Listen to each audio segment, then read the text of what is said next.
আর কিছু নাই? দূর দূর দূর দূর দূর, এমন একটা রোজ রোজ রোজ রোজ তেল নাই, নুন নাই, ঝাল নাই, একবারে সালকে টাকা রান্না শুনছি আমার পেটের ব্যাপার হয়েছে। দূর দূর দূর দূর। হ্যাঁ সেই বলবাই তো, বিনা পয়সার ঝি পেয়েছো তো? ভোর 5টা থেকে উঠে ঝাড় দেওয়া, ঘর পরিষ্কার করা, 14 বার করে লোকের চা করা, এই করা হ্যান করা, বিনা পয়সার পেয়েছো তো মজা লাগছে।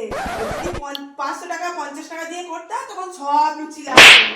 বললাম তো, বলবাই তো, বিনা পয়সার ঝি পেয়েছো, যা ফরমাস করছো তাই পেয়ে যেত। তুমি বলেছো আমি আমি বলি, আমি বলছি রোজ রোজ এরকম কার ভালো লাগে বলো তো? সবসময় এরকম করে কোনোদিন মানুষ খেতে পারে? তুমি সত্যি করে বলো তো, তেল নাই, নুন নাই, ঝাল নাই, আবার হালকা টাকা রান্না কোনোদিন করো করো, আমার মতন কাজ করো করো।